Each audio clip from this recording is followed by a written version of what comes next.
Hello, thanks for being in a new video. This time I have a review of the OnePlus Nord 4. Let's get started. And this device can be very attractive, or it can result with significant shortcomings. It all depends on the price at which it is going to be found. OnePlus strategy in Mexico has been very strange because it announces a considerably high launch price and then immediately applies a special discount as a promotion or something like that. So the most basic model of this edition is 12 gigabytes of RAM and 256 gigabytes of storage at a price of 12,999 pesos. On screen you see the reference price in dollars just to give you an idea, but remember that the prices here are not the same as over there. They also announce an edition with 16 gigabytes of RAM and 512 of storage at a price of 14,999 pesos. But actually the launch prices, promotional prices, and these things are 8,999 and 10,999. It makes me angry when they do this because I am not sure with what price to evaluate it, because I insist that if we evaluate it with the official announced price, it is a device that could have very important shortcomings, but if we evaluate it with the promotional price, we can overlook some of those shortcomings. So I really resent this strategy, but let me know in the comments what you would like me to do in these cases. For now, let's evaluate it with the official price, which is the high one. So as you would imagine, at this price point it has strong competitors that are able to offer a near high-end experience. So let's see what this device, which for now has opted for a distribution exclusively through online stores, can do. In this case, Mercado Libre, to try to adjust its price supposedly. Let's start by talking about the design, since this device can get to stand out in this aspect. For starters, let me tell you that the front has quite reduced bezels, so it looks attractive in this aspect. Although perhaps they are noticed more reduced due to the fact that the metal frame is in silver color. If we were to paint this silver frame black, possibly the bezels would look thicker. But overall it is attractive on this front. Although the manufacturer does not specify any level of protection for this screen, Gorilla Glass or something similar. So in that aspect it falls short because it doesn't seem to have any special protection. However, it integrates metal frames as well as the back cover. So really in that aspect it can become much more resistant than the vast majority of smartphones today. On the right side we are going to find volume buttons and power button, along with some small bands to help the connectivity of the antennas. Above is an infrared microphone for universal remote control and a secondary audio output, while on the left is the famous OnePlus Alert slider that's going to let you switch between different sound, vibrate or mute profiles. It's a switch that really feels great in the hand and can give you another level of experience. Meanwhile, on the bottom we are going to find the tray where we can place 2 SIM cards. There is also another microphone, some small screws very similar to what we see on the iPhone, and there is the USB port placed in the center. Next, we will find the main speaker with multiple perforations that looks quite nice, but the nicest thing about this device will come on the back cover. As I anticipated, it is made of aluminum, so the feel is very premium. There are very few devices today with an aluminum design, and it really feels great in the hand. In addition, it has a finish that looks somewhat textured, although to the touch it feels practically smooth. I really liked it. This is the Mercurial Silver edition, but it is also available in Oasis Green and Obsidian Midnight. The reason many manufacturers opt for a plastic or glass cover is because aluminum covers prevent wireless charging. But in this price range, still wireless charging is not that common, so it's obvious that we're not going to find wireless charging, but the metal finish is extremely satisfying in the hand. Even, get this. The device has a weight of 195.5 grams. So, despite being metal, it's quite light, which would be another justification for not using aluminum. And it's also thin at 7.99 millimeters. So the design is definitely its strongest point, with very premium materials and very stylish. However, resistance can become critical for many people, and in this case it offers IP level of resistance against water and dust.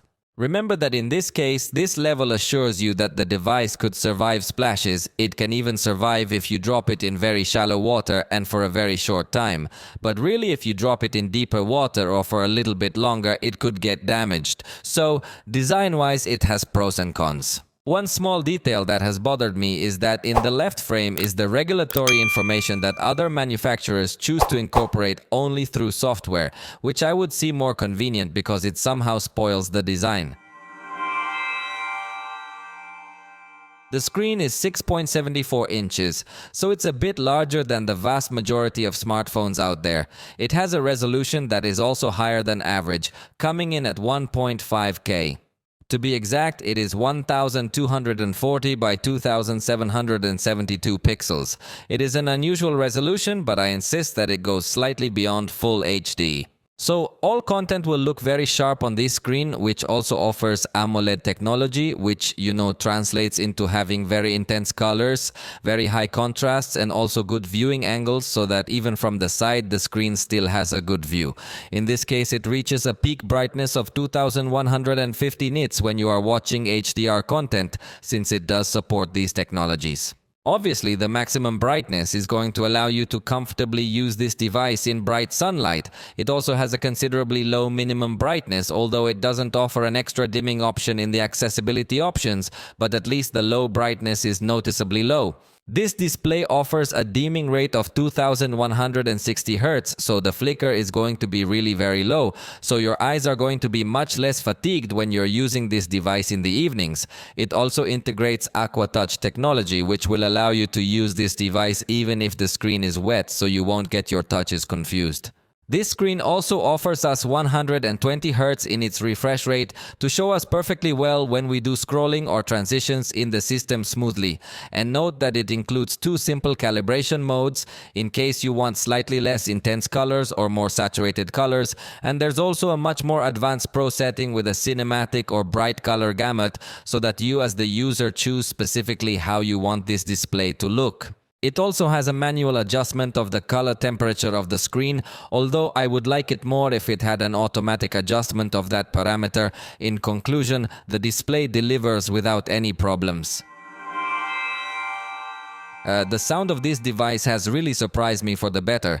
It has very good power and there is also good presence of bass frequencies, which is where smartphones generally have their weakest points. But in this case, I insist that the sound is very good, although it must be said that the speaker that is at the bottom is the main one, because the secondary speaker has less power and less presence of bass frequencies.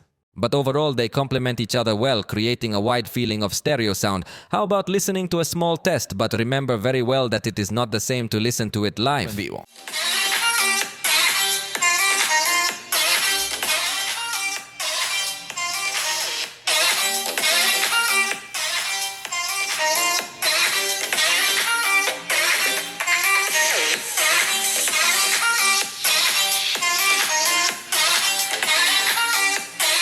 And at the software level, it has some options that we could highlight, such as All Reality Audio, which will be a kind of Dolby Atmos replacement. Interestingly, in this case, when you access the music preset, it will give you available a 10-band equalizer only when you have headphones connected. Otherwise, it is not available. It also has the spatial audio feature in conjunction with compatible headphones. And finally, Holo Audio, which will do pretty much the same thing of trying to offer a kind of surround sound in conjunction with some headphones. So in a way, we could say that it disappoints because it does not offer us an equalizer available for the entire system. However, I already anticipated you that the sound is really very good and I do not consider it so necessary to enter an equalizer to modify, but it is always good to have the option. And although it does not have a headphone jack, the good news is that it does support all wireless high-resolution audio codecs. That is, it has support for aptX adaptive, LHDC, and LDAC. So if you purchase high-resolution wireless headphones, rest assured that they will be compatible with this device. Regarding the microphones, it incorporates two, one on the top and one on the bottom for stereo recording when you are recording video. It does not offer us something advanced in this aspect.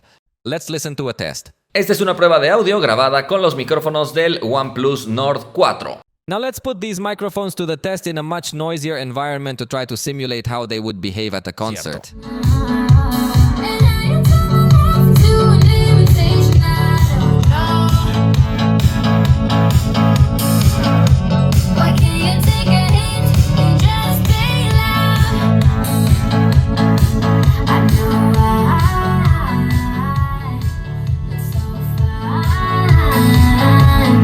Baby, I won't lie.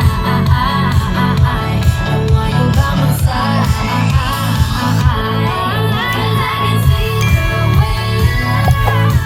think the mics control their gain well. There's no really noticeable distortion or anything like that, so they have good quality. Lastly, regarding the vibration motor, fortunately it's on the X-axis, so it's a completely premium vibration motor, which is also going to give us very good feedback in the system. For example, you'll feel a little tap on your hand when the device reaches the end of a list. OnePlus has very well developed this technology called O-haptics, where you can even modify the intensity of this bounce that you get on your hand. And as I tell you, there will be several areas of the system where you will feel this. For example, when navigating through the list of recent apps, you'll also feel a little bounce in your hand.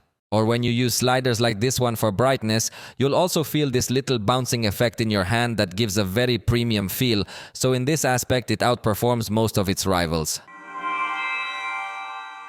The front camera is of 16 megapixels with aperture f2.4, fixed focus and supposedly 24 millimeters, although I personally consider it to be a wider camera than that. But that's the information the manufacturer gives. You can quickly access the camera by pressing one of the volume keys when you have the device locked, although that shortcut comes disabled by default. You could also draw one or with the screen off, but again, it is a gesture that is turned off by default. Although note that even when you're in any other app, you could double press the power button to access the camera, although it's not as fast an opening, but it really works. Note that the speed of response here on the front camera is considerably good, and in conjunction with the optical engine also give you a very good feeling when you press this button. We will also find a list of filters that we can preview in real time, and it also has the facial retouching mode with many parameters if you need to modify your face to an extreme level. You can modify your cheekbones, the temples that I didn't even know existed, the hairline, the width of your face, the length of your face, and many more parameters. In the settings, we can also enable a special mode to capture photos by touching any area of the screen or showing your palm for a really easier capture when the shutter is hard to reach. At the top, we will also find exposure compensation in case it is needed. The front camera seems to me to perform okay, although it's not overly attractive. The level of detail is not that high, and not having autofocus, we are not going to have such a good level of detail at any distance. However, at least it seems that with the arm outstretched, we can still retain a good enough level of detail, although it doesn't feel perfectly in focus. Where you might notice it most is if you want to capture some close-up results of your face. But note that the device also has a front-facing panorama mode, although it's a bit awkward to use, but you can still get a pretty wide shot. But fortunately, it is a camera that apparently has a good level of breadth, but notice how in this case I am slightly closer, I appear a little more focused, and the rest of the faces are with less detail. However, this device brings an artificial intelligence function that allows you to raise the level of detail of the faces and observe that it does meet its objective. In this sense, you could take group photographs of good quality. The only detail is that this must be applied manually, and this detail correction is not done automatically. Curiously, now my face has less detail than the rest of the faces that were slightly behind me. And this would be the result with the panoramic mode of the front camera, although with this mode you can't apply any detail enhancement as we saw with the normal mode. Notice that in backlit views, the device doesn't have a good preview, but subsequently balances highlights and shadows better, although the color remains a bit pale from my point of view in the brighter areas. But speaking specifically about the highlight and shadow control, it does a good job. Indoors, I was surprised that there is not as much noise present as I expected. It still has a good level of detail, and this is curious because it has an aperture that is not considered very bright, but still I think it retains a good quality of photographs. In the evenings would be its most difficult test, and again I was surprised. The truth is that it has very great capabilities in its processing, because believe me that with this hardware, other manufacturers would give you as a result photographs of lousy quality, but look at the tremendous result that gives this device. You see a very well detailed image with excellent noise control in the darkest areas, maintains the intensity of the colors well, so I really liked it. Even in these night backlit scenes, it still makes a good result, although being an extremely complicated photography, in this specific case it does not maintain as much level of detail as if we had seen it in situations with better lighting, but the truth in general is a very good photo. Now look at the preview. In a very dark scenario. Even in these difficult scenarios, the device does a good job. I think it has an excellent noise control without completely eliminating the details, so I liked it. You can use the screen as a flash simulation, but it is not recommended because it generates a little strange reflections due to the mica that comes attached from the factory, so it is not highly recommended. Portrait photography at night looks good enough quality, although it does not have so much detail, but I think it's not too bad. And in the daytime we notice something very remarkable, and that is that it does manage to keep objects in focus. It is hard to detect some gaps, but honestly for this price it does an excellent job. It also generates a pretty nice bokeh effect, and the edge detection could be a little better in some areas where it looks slightly cloudy, but overall it does a good front portrait photography. On the back we will find two cameras. In this case it does not seem to have a too advanced system, but fortunately in this case we are talking about an ultra-wide camera and a main camera. The ultra-wide is 8 megapixels and the main one is 50, with apertures f2.2 and f1.8 respectively. However, the main camera will be much more advanced because it has optical stabilization and autofocus, and curiously applies a crop to this high-resolution sensor to offer you a kind of virtual 52mm telephoto lens that would give you 12 megapixel photographs. In a moment we check if it is true or not. Notice that the device also gives us a good shutter response, and the burst will likewise give a good response, although it is only 20 photos. In this test we tried to capture number 3, and note that actually the response I think is fast enough. It's not a snapshot, but I think you could capture the exact moment. The burst takes almost half a second to activate, and as you notice it has very little space between one photo and another, so it could help. But here the detail is that you have a limit of 20 photos, so if you press the shutter well in advance, you are not going to reach the moment you wanted to capture. Here in the camera interface we will again see some color filters that we can preview in real time. We also have retouching options but with a single slider, and again the exposure compensation appears at the top, and if we tap on screen we can also adjust the focus and brightness of this image. However, we can also access the Pro mode to have more parameters, for example the ISO that can go up to 3200. We will also find the shutter speed that can go up to 30 seconds. We will also find the compensation, the focus and the white balance. However, in this case, curiously, it does not support RAW photography, which is a complete regret because we are really in front of a very good camera and it would have been more spectacular to also have that option available. In this case, fortunately, it is able to scan QR codes directly from the main camera interface, and the documents in this case note that it cannot detect them automatically from the main interface, but it does have a special mode called Documents, where we can scan, although only with the main camera and not with the ultra-wide camera, and note that it will do the automatic detection after a few seconds. But fortunately, in this case, it does allow us to add several sheets to this scan, so it is somewhat advanced, and after pressing next, it even allows us to apply some special color effect to make it look like a much more advanced scanner and not just like a cropped photograph. You can apply this same effect to all the sheets and then export it as a PDF or just as images depending on what you choose, so the scanner can be a strong point. In high resolution mode, you can enter to have photographs with a higher level of detail, which would allow you to apply some cropping to your image, and in this case, it seems to me that it does manage to maintain a good level of detail, although perhaps still the sharpness, getting very demanding, is a bit artificial.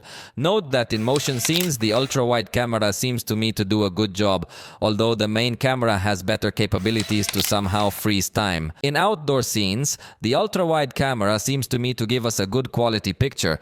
We will appreciate that it doesn't have some very severe distortions on the edges, maintains space well, and a sufficiently high level of detail. The only drawback I notice is that it has a very different color than the main camera. It seems to me that the main camera has a much more accurate color to reality and will obviously have a better level of detail and better quality overall. However, in this case, it seems to me that there is not that much difference in quality between one camera and the other, but simply in color rendition. In other scenarios, with the ultra-wide camera, you may notice a little more chromatic aberration it generates, but note that it is mostly white, so it goes much more unnoticed than in the pink character we see in the vast majority of devices. So the ultra-wide camera has not disappointed me. Just note that the color of the main camera is much more intense without becoming exaggerated. And I remind you that this device allows us to use a 1mm wide perspective as if it were an additional camera, since it will use a cutout in the sensor, and it really does look with a very good level of detail. So in this device, if you could get to consider that it has a kind of 3 cameras thanks to the virtual telephoto camera if you take some photos with good detail. But let's take a look at the zoom. This is the main camera. Subsequently, the 52mm crop on the sensor, which, as I tell you, you're still seeing excellent detail. Now you're looking at the 5x zoom setting, and obviously you can tell it's digital zoom, but I think it keeps it at a good quality. And the maximum is 260mm, which is 10x zoom. This is where you notice that you don't really have a telephoto camera because the maximum zoom is really a little bit limited compared to the zoom that we can find on other devices that in this price range already offer us telephoto camera. So even though the virtual 2x camera does work well, the zoom cannot be considered a strong point. Now we are looking at 10x zoom photography, 260mm, where it is clear that we are talking about digital zoom, and in fact I would say that this could be determined as the maximum still where the quality is acceptable, because even though it allows us to go up to 520mm, in fact here you can immediately notice that it doesn't have a telephoto camera, which is its main weakness. So the maximum zoom, even though it goes up to 20x in range, in reality, in quality, I would say it goes up to 10x. In indoor scenes, I like that the ultra-wide camera controls noise well.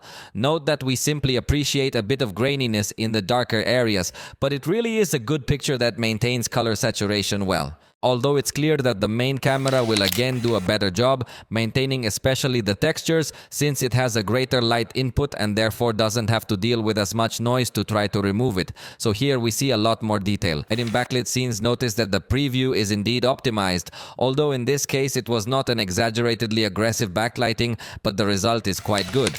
Obviously the processed photo will be even better in terms of light and shadow control, although again in this case note how the ultra-wide camera has had a very cold color compared to the color the main camera gave us, so possibly this is an issue they should improve with some update. But in both cases, we see an excellent job of the backlit scenes, giving good lighting to the shadow areas and correct exposure to the brighter areas. Even using the 2x zoom setting, we also see this same behavior. In the evenings, I have been surprised that this device has a very good quality photography. From my point of view, it uses this same photography engine used by OnePlus and Oppo in devices of higher ranges, as the result really seems to me very good. In this case, we are with the ultra-wide camera, so it controls noise very well. It is true that it does not have so much detail level, but I like that it exposes in a good enough way the most illuminated areas. With the main camera, it improves much more in this aspect, exposing practically perfectly the most illuminated areas and maintaining an excellent level of detail with a very good noise control, even in these darker areas. So you really do have a very good camera. Even with the centimeter yield setting, we see the same behavior. And notice the textures, how they're perfectly well marked. And notice that in scenes where there's very low lighting indirectly, the preview comes out very dark with the ultra-wide camera. The processing it does with this camera allows for more illumination, albeit with a fairly warm scene, but it's surprising how much light it's able to recover. With the main camera, it has much more accurate color and has a very good level of detail, which, considering the level of darkness that was in that location, definitely that is a very good photo. For macro photography, this is as close as you can get to the objects, and in these types of scenarios, for example, there will be areas that will come out slightly out of focus and very spotty areas where the focus will be centered due to the nature of the lens and the sensor. So the advisable thing to do will be to take macro photography applying zoom 2x, taking advantage of the fact that it maintains the same level of optical detail, and you will definitely see very good quality photographs. Panoramic photographs, note that they have a good resolution, so we can notice a slightly high level of detail, but I would not say they are high resolution. Fortunately, they maintain good performance in lighting, color and more, so they are good quality photographs. And finally, the portrait photography is also of good quality. Notice that in this case, it will be able to keep objects in the foreground in focus for a very natural and very professional perspective of this picture. It blurs the gaps well, it has a quite nice bokeh effect, and even objects that are not that far away, it blurs them slightly compared to objects that are farther away. So it really is a very natural photograph. But what I like most is that it does let us take this type of photograph with a telephoto perspective, maintaining an excellent level of detail. Look at the detail we see in this picture, it's definitely very good quality. Although other devices without a telephoto lens allow you to take this type of telephoto perspective, the vast majority do not maintain this level of detail. That's why I highlight this as one of its strongest points. And note that even at night it performs well in portrait photography. Obviously, it no longer has as much detail as we saw in the daytime because there is no longer as much illumination, but overall it can maintain a good effect. Even the lens area, which is usually very complicated, it has it with good precision. And finally, look at the telephoto perspective again at night. I insist that in this case it no longer has as much detail as in the daytime, so you do need very good lighting if you want to maintain good detail. But I like the excellent foreground detection it has. For video recording, you have to pay close attention, as in this case the behavior is a bit strange. Notice that it gives us available 4K at 60 frames per second, but this is only compatible with the main camera even though the ultra-wide camera button is still available. Note that when switching to the ultra-wide camera, it will actually readapt the resolution, and in this case only in full HD at 30 frames per second. The ultra-wide camera does not support even full HD at 60 frames per second, so it is very poorly capable in video recording. And speaking of low capabilities, the front camera also disappoints because it can only record in full HD at 30 frames per second. Note that there is a special button to activate an additional stabilization that will be very important for you to use with the front camera. And also note that it does not have a professional mode for video recording but only for photography. Finally, the F that is in this part is going to serve you to apply a blur effect on the background that I will show you later. And when recording video with this device, note that it will allow us to zoom with this ring that is quite comfortable, but although it suggests that the ultra-wide lens is active, in reality when you press it you realize that it is disabled. Something that really frustrates the experience a lot. We will also be able to take pictures while recording, pause and resume, and of course turn on the flashlight. What we won't be able to do is rotate the front camera. Here you are seeing an example of the recording in 4K at 60 frames per second, so you can witness for yourself its capabilities. This type of recording looks very attractive, although its main use will be to be able to put in slow motion the result later, but the truth is that it looks very good. Now you are seeing the result in 4 every 30 frames per second, where it maintains the same image quality. It's just that the movements don't look as fluid as you might get the impression with 60 frames per second, but the video recording maintains a very good quality. In fact, it will be more advisable to record at this setting. Now you are looking at the result with the ultra-wide camera, which is not capable of recording in 4K, and you immediately notice that it has a much paler color management, and therefore the result with the video recording is not as attractive. Indoors, note that the ultra-wide camera may have a little more noise presence, although it tries to keep the color saturation well, but the simple fact that it is not a 4K video makes the video look undetailed. So, for video recording, I definitely don't recommend using the ultra-wide camera. Notice how with the main camera, the result is much better. The colors do not look oversaturated, and a good level of detail is maintained because there is not so much noise. In backlit scenes, note that at first it seemed to have an overexposure of the brightest areas, then it seems to be controlled with the ultra-wide camera. Although if you get to notice a little aggressive these changes in lighting, it is strange how there are moments where it seems to balance well and moments where it overexposes. In this sense, the main camera behaves much better, having a much more stable lighting, although a little noise appears in the darkest areas, but it really makes a balance of lights and shadows very good that will be difficult to find in other smartphones. Maybe when you make very aggressive changes it takes a little time to compensate the lighting in the shadows, but I was really surprised how good quality it has in this aspect. At night, the ultra-wide camera, as we have already seen throughout the video, is not going to give us a very good quality. It has little definition.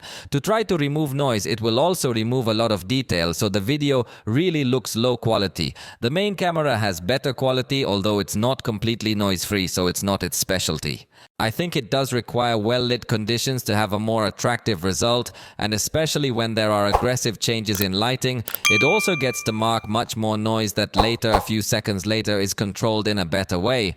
But in these abrupt changes, it is much more noticeable that it is not a completely flagship device. As for the stabilization, note that when walking it is able to regulate the movements in a good way. However, when you start running with a lot of action, we will not notice a good quality.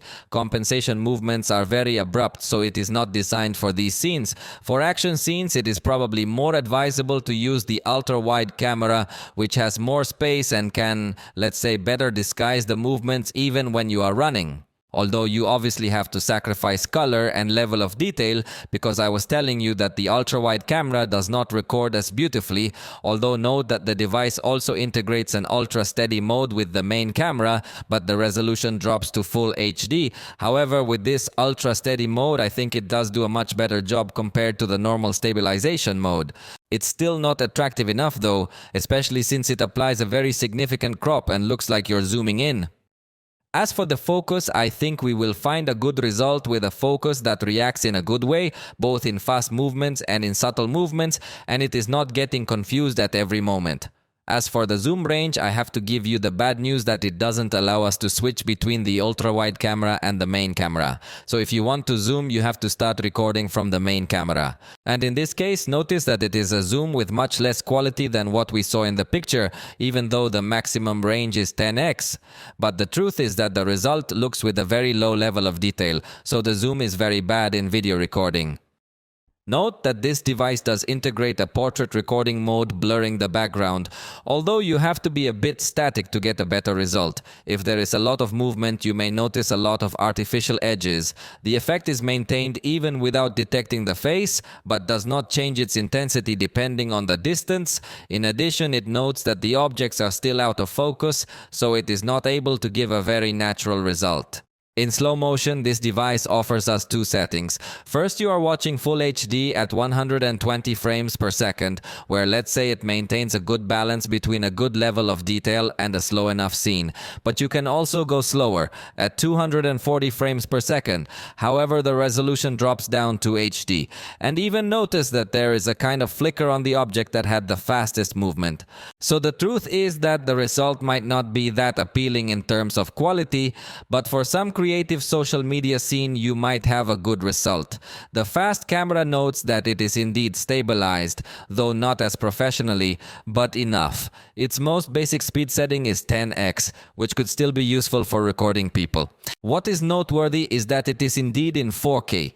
However, note that it can also go up to 960x, so you could record landscapes very spectacularly. So the fast camera does give us a positive result. Here you are seeing the result of the front camera, and why I complained about it not being able to record in 4K. At this price, it is definitely unacceptable. The level of detail is very low. In addition, we are not even going to find a very good stabilization, nor a good behavior in backlit scenes. The truth is that it is a somewhat disappointing front camera. At times it could try to compensate for the most illuminated areas, but remember that it doesn't have autofocus either. So it's definitely a camera that looks like it's from a device that costs half as much, although note that the stabilization will be as an option that you can activate later, and in that sense at least it does improve a lot in the movements, but still has a low level of detail. In indoor scenes, note that it is not able to have a very good definition. Again, we are going to appreciate some noise and low level of detail. You even notice that at times the exposure can move a little bit aggressively. So it's definitely a simple video. And at night we can confirm this, although it tries to maintain good color saturation. Overall, it looks like the exposure is a bit out of control. Plus, the noise is extremely noticeable in the darker areas, especially when there is more movement. We are also going to find a fast motion mode that looks terrible. Very low level of detail, lousy dynamic range, so please don't use it. And it doesn't have slow motion, but it does integrate a portrait recording mode, blurring the background, which might look acceptable quality if you're going to do some simple video. But the fact that it can't record in 4K greatly limits its quality. Plus, it still has a remarkably low dynamic range in these types of environments. And of course, it fails to keep objects in focus. Finally, note that you can also record with two cameras at the same time, in this case in Full HD, with virtually no stabilization, and you can move this floating frame but with a stop on the right. This frame has straight corners, and fortunately the zoom option is enabled and also the autofocus. You can also switch to a circular mode in case you want exactly the same behavior. And you could also record in a split screen mode, although to apply these changes you must first stop recording and then start it again, since you note that you could also rotate the position of these screens, but I insist that you must first stop recording. Similarly, you could place the front camera using the larger space and the rear camera in the small floating circle. Let's talk about the software, because it comes with Android 14 and Oxygen OS, which is really Color OS, but it's called Oxygen OS because it's OnePlus. But you know that OnePlus and Oppo currently have the same software, so we will find also the most recent developments of artificial intelligence that Oppo integrates in its devices applied here. But I'll tell you more about artificial intelligence later. For now, let me tell you that it has a 4-year policy of software updates and 6 years of security patches. So it really offers a very extended support for this price range. I think it's very good. In this case, we are going to find good customization options, as it obviously has a good wallpaper gallery, including an option called Workshop, where you can create your own wallpapers based on a photograph. For example, in my case, I'm going to select this photograph that has the colors of the clothes I'm wearing at the moment, and watch how the device is automatically going to do an analysis of the main colors to create a custom wallpaper. It has several options for combinations, so it can be attractive. There's also the wallpaper carousel that can keep changing the background of your lock screen constantly. You simply have to add those wallpapers to this carousel. It also has the option of always on screen with different covers. You can also create your own outline with your photo or synchronize it with your Bitmoji in different options. You can also have some analog or digital images and clocks, so that they are always showing on your screen even if you have the device locked. Of course, you can also change the shape of the icons, and even in this case it brings some presets to change with a single touch the icons and their shape, or you can customize in a specific way how you want the shape of these icons, the size, and also if you want to adapt the color palette of the system or not. The truth is that it is also very practical for a quick customization. Remember that you can change the color palette of the entire system very easily, and we will also find the selector of the shape of the quick setting icons. It also brings an option of edge lighting for some notifications on the screen, and I remind you that on the main screen you can slide this way to quickly access with one hand to any application you have above. Simply position yourself on it and then release your finger. Although there are times when this gesture can be a little more difficult to activate, but in general it works well. If you swipe down on the main screen, you can also access the shelf, which has some widgets designed especially for this section, including the Spotify widget that suggests anything but what you like to listen to, and also a special widget for Snapchat. However, you cannot place system widgets, but they must be widgets designed especially for this shelf, so there will be few options, but they are all designed very nicely. This device has several options added in its sidebar. Let's start with the temporary file storage, which is a kind of clipboard where you can simply drag some items. For example, I'm going to drag this picture, and as you see, it's available there for quick access to it. It can be synchronized in the cloud with your same account, and see how later from this same sidebar you can drag and drop some images, for example, to send them easily via WhatsApp. Also compatible with Google Apps and some others. Similarly, the sidebar allows you to access recent files, which could be the pictures or captures you have taken lately, and you can also drag and drop to some apps. Finally, there are also shortcuts to take screenshots or screen recordings, and from here you can also open applications in a floating window mode. I remind you that in this case, Oppo only allows you to open one app at a time in this mode, and for example, apps like YouTube are not supported in this floating mode. Neither is Instagram, so it's a bit more limited in the floating apps section. But from this sidebar, you can also drag apps around so you can open them in a split screen mode. So any other apps you open are going to open in this mode, and if you exit these apps, notice that they will stay connected in the recent apps list. The one-handed mode really is annoying to me because it only moves down things that were on the top, but things on the side are still very hard to reach, and of course it has some other more traditional gestures to activate some apps by drawing with the screen off or swiping 3 fingers to take a screenshot. It also supports longer screenshots, but something interesting is that it also supports hover gestures. So notice how in this case, for example, you could answer a call by simply showing your hand, but I think it would be more useful to let us scroll through some apps, as in this case it only supports calls. In the same way, there are other additional gestures for calls, but it is nothing so advanced. Remember that OnePlus also offers the Zen space that will be a kind of concentration mode where you can create different spaces, for example a space to study, and in this case you can select the duration of this session if you want to have some other wallpaper and what applications will be allowed. For example, for studying I would give permission to access the files and the calculator, and that's it. Note that when we start this mode, we will first have to configure the necessary permissions only the first time, and then a countdown, and finally you can access this mode of concentration. The best thing would be to have a kind of password that someone else could set up for you to exit this mode, because in this case you depend entirely on your self-control, because you can exit with a simple button and that's it. Also included is the simple mode, which, as you know, I also call it grandpa mode because everything will be much easier and bigger to visualize on this screen. It also includes an option to retouch the appearance in video calls as a kind of beauty mode, but it is not compatible with WhatsApp or Zoom or Teams or anything. Possibly it only works in China. And the highlight is the IR remote app, through which you can set up some universal remote control compatible with a lot of devices directly from this one. It also includes the O Relax app, which is going to be able to give you some white noise sounds, and note that it has different categories. It even syncs with some sort of video, this focused on relaxation. And note that if you activate a timer or start a voice recording, a small capsule will appear through which you can resume that activity, or if you press and hold, you can have a slightly larger window to have clearer information. This same option will be available for calls, so it can be a quick little shortcut. Next, let me tell you about the artificial intelligence functions that this device brings.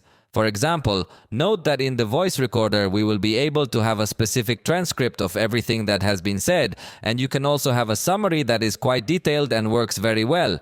Although this and all the artificial intelligence options that brings the device require internet connection, so they are not processed directly on the device, but it is appreciated that they strive to provide such features to users. For example, if you are reading some web page, you can also open this sidebar and notice that other artificial intelligence features will appear. For example, a reader that will be able to analyze all the content and then read it aloud. You can select different voices, but the detail here is that the analysis of the web pages is not so detailed, so it will also read the buttons or some additional tags. Let's say it's not a clean reading. Hopefully they will improve that feature, but for now it also stops showing you the summary with artificial intelligence. That will also work when you have some web page open. In this case, it seems that it was not able to show us a summary because it says it is too short, but in articles that are a little longer, note that you can load this option and immediately it will generate this summary that also has a very good level of accuracy. It can be very useful to try to read quickly some news or an article and have a very specific summary. And in this case, when you are in some social networking application and you want to create a new post, notice how a new option will appear in the sidebar that is artificial intelligence writer. It can make an analysis of the content of your screen, and with a small text input can transform the publication. Let's take an example. I just typed "what a great team" and I'm going to select a casual tone. Now let's hit the generate button and see how artificial intelligence can transform this small text into a much better written text that you can simply copy and paste into your post. See how it says, "A dream team always ready to face any challenge with a smile."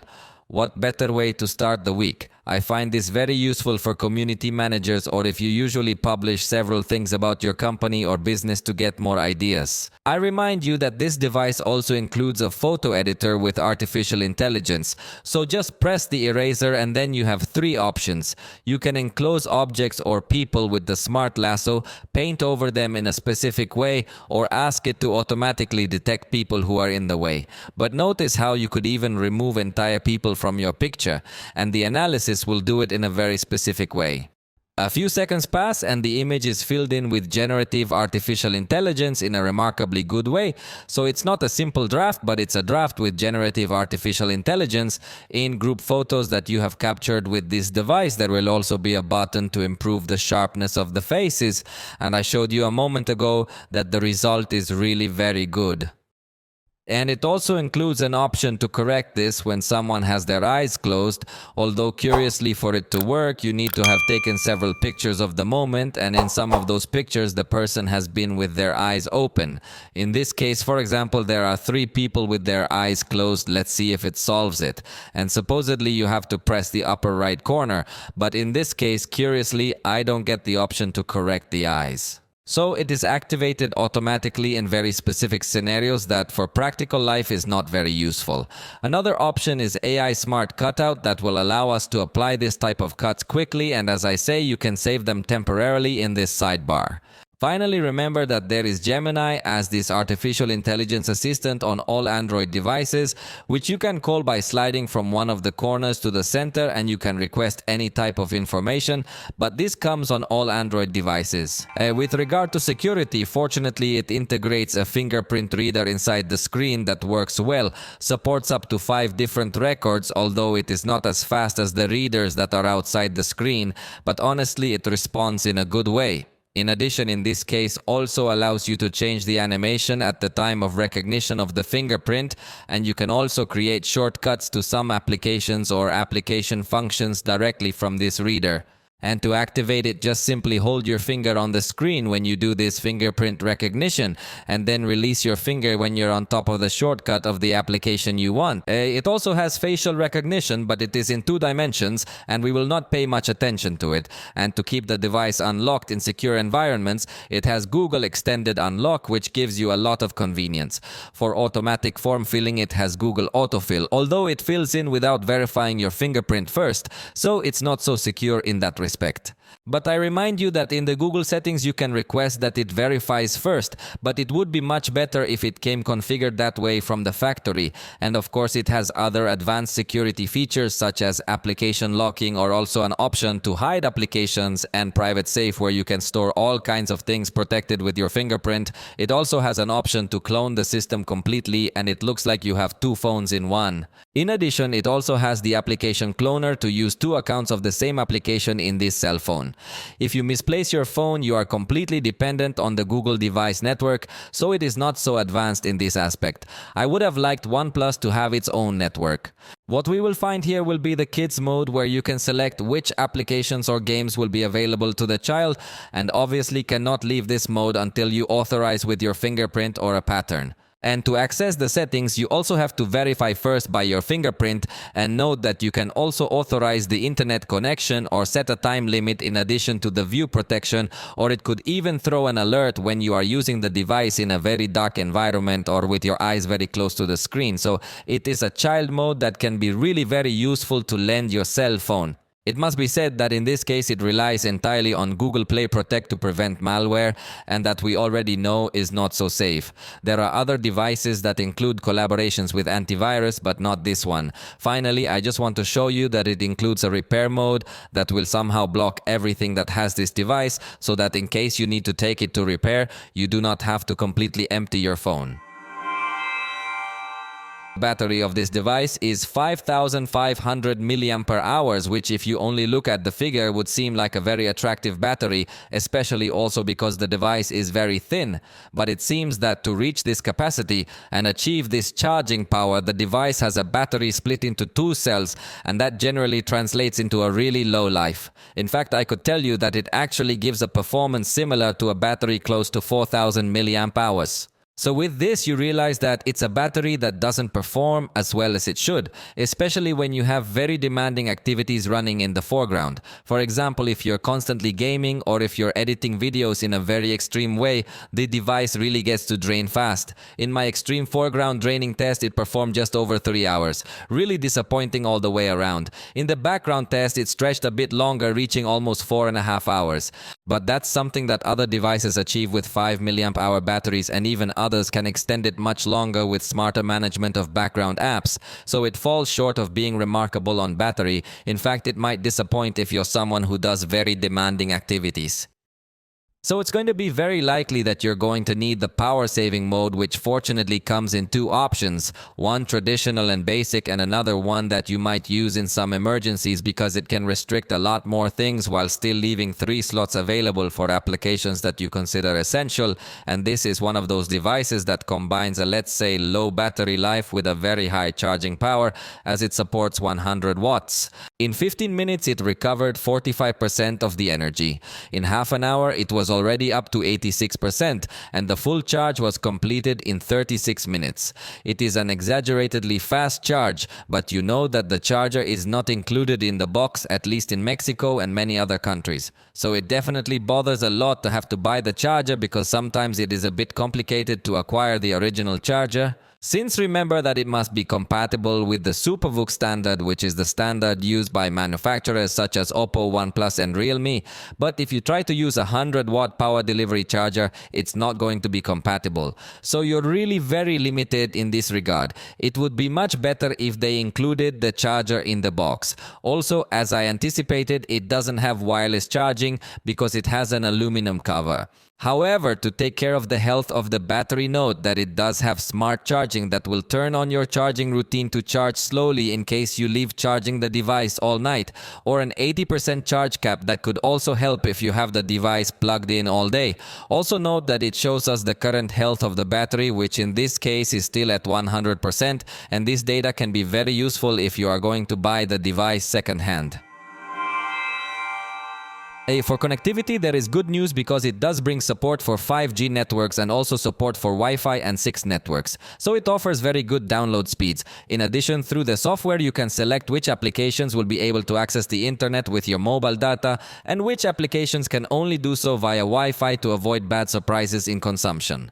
It also includes Bluetooth 5.4, which is the latest thing we only see in premium devices, so it's nice to see it here. It also has support for NFC and making mobile payments with your cell phone. Evidently, it also supports OTG, although you have to turn this option on to connect any accessory through the USB port, but it does not have FM radio as expected.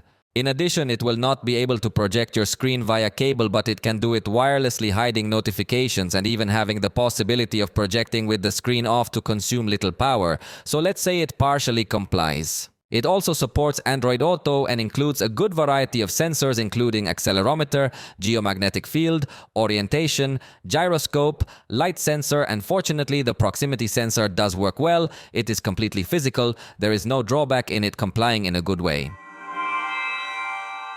The ecosystem of this brand is somewhat strange because it also belongs to the Oppo family, and although they reject each other, it is also Realme family.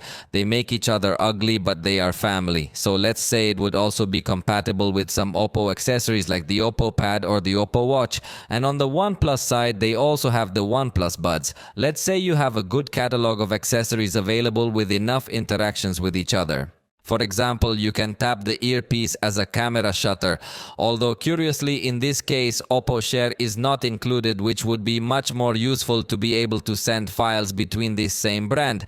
Let's just say that the ecosystem could be a bit confusing at times, and despite the fact that OnePlus does not have some computer of the same brand, it has the multi-screen connect technology.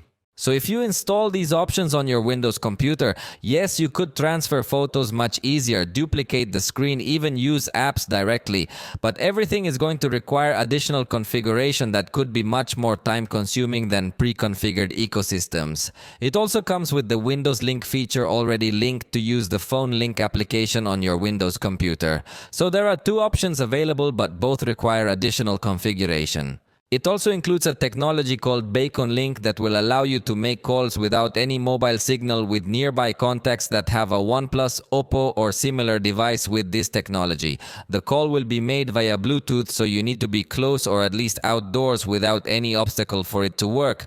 For the rest of the technologies, it depends on Google completely, like Quick Share or Google Fast Pair, Google Drive and Google Home to complete the ecosystem. So it is still very dependent on Google. Let's talk about performance while we do the application opening test. This device integrates the Snapdragon 8 Plus Gen 3 processor, a recent generation processor, and that honestly is going to perform well, at least in theory.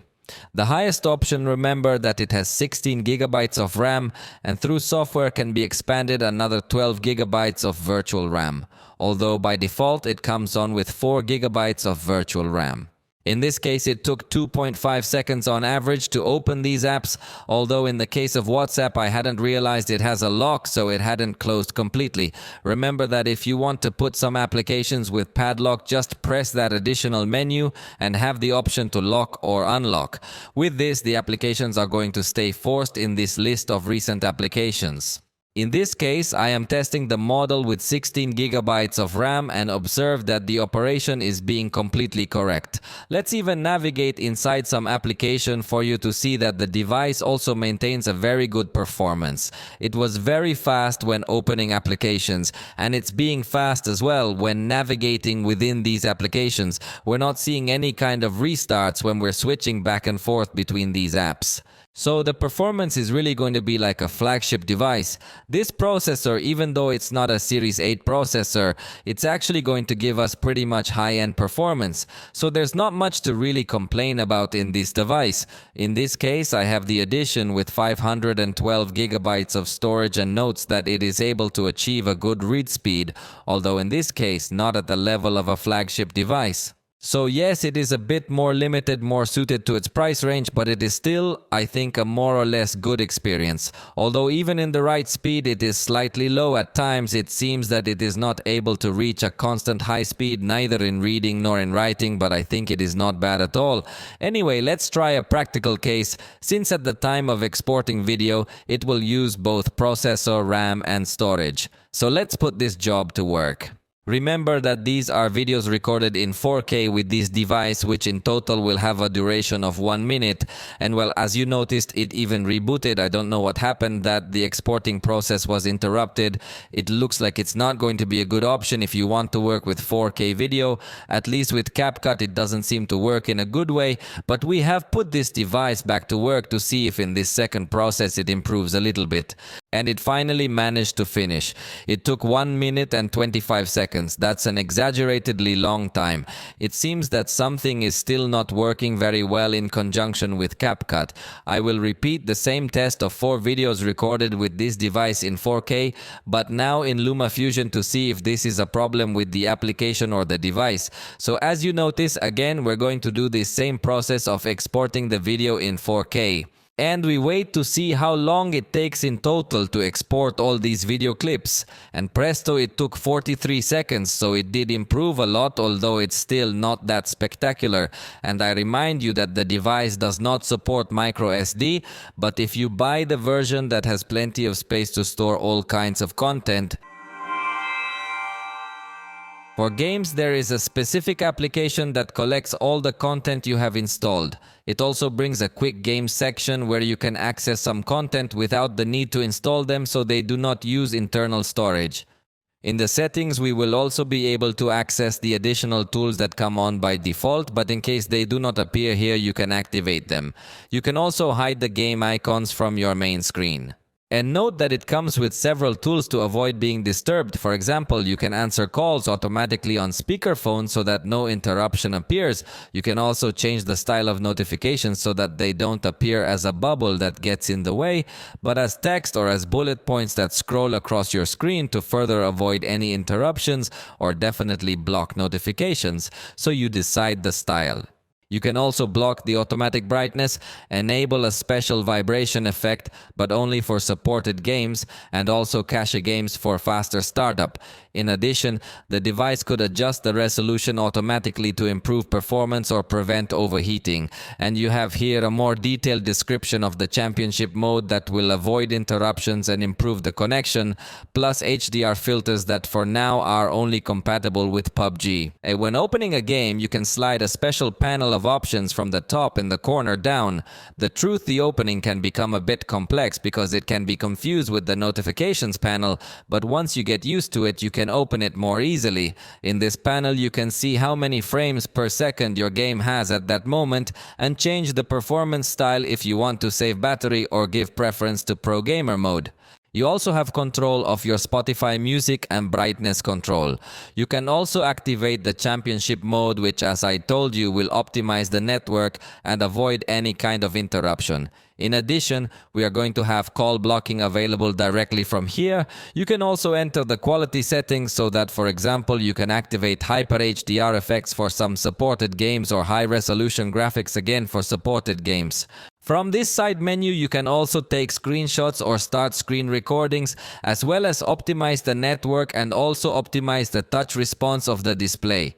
You can lock the orientation and select that this game is important to you. You can also enable some special filters in supported games or change your voice in case you use voice chat just to make it deeper or higher pitched. It also comes with an automatic tuning option compatible with some specific games, and you can monitor the system status in its frames per second, CPU consumption and GPU consumption with an additional tool. You can also dim the screen in case you are downloading some content to avoid consuming the battery so fast, and also available volume adjustment, and interestingly the GPU settings, where you will also allow you to have a greater smoothing or enable some specific filters to make the graphics look even more advanced. In this case, we ran all the games as they came by default, but I want you to notice how you can change and modify everything in a very extreme way. All this thanks to the fact that it has the Snapdragon Adreno GPU. Finally, I remind you that you can also open applications in a floating format to answer a message or something similar without leaving your game. Naikesas, in Call of Duty, by default, it gives us very high quality graphics at a maximum rate. In addition, we can go up to an ultra rate of frames per second, although the graphic quality is lowered to the lowest level. However, if you give preference to graphics quality, note that you can enable virtually all effects in real time, which gives it very good near-flagship capabilities.